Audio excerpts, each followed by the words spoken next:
സൂത്ര കുറെ പിള്ളേര് തന്നെ പറ്റി ചിത്രകഥ വരച്ചു. ഈ പിള്ളേരുടെ ഒരു കാര്യം. ആ, കൊള്ളാം കൊള്ളാം.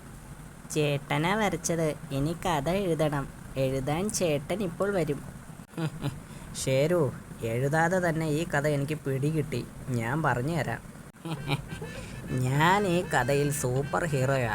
കണ്ടില്ലേ, കടിയൻ വരെ പേടിച്ച് വരച്ചാ നിൽക്കുന്നത്. ദാണ്ടേ, കടിയൻ എന്നെ പേടിച്ച് ഓടുന്നു. അത് കൊള്ളാം. പോകുന്ന വഴിക്ക് അതാ ഒരു ആന. കടിയൻ കരഞ്ഞു, അയ്യോ ആന. ഞാൻ വിടുമോ? ആന ഇവിടെ നേരെ ഒറ്റച്ചാട്ടം. ആനയെ ഞാൻ മലർത്തി അടിച്ചു. അതു കഴിഞ്ഞ് കടിയനെയും ഇടിച്ചു തോൽപ്പിച്ചു.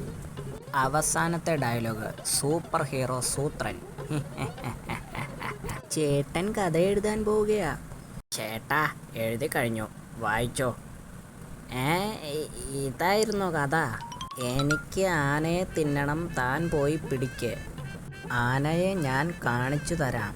അവർ ഒരാനയെ കണ്ടു. സൂത്ര, താൻ പോയി പിടിക്ക്. എന്നാൽ ആന സൂത്രനെ എടുത്തെറിഞ്ഞു. അവസാനത്തെ 3 കല്ല് തിരിഞ്ഞായിരുന്നത്. എന്നിട്ട് ഒറ്റ ചവിട്ട്. അയ്യോ. ദേഷ്യം വന്ന കടിയനും സൂത്രനെ ഇടിച്ചു. ടിഷ്യൂ. ആ കടിയൻ്റെ തലയിൽ ഇടിത്തീ വീഴണേ. അവന്മാരുടെ ഒരു കഥ.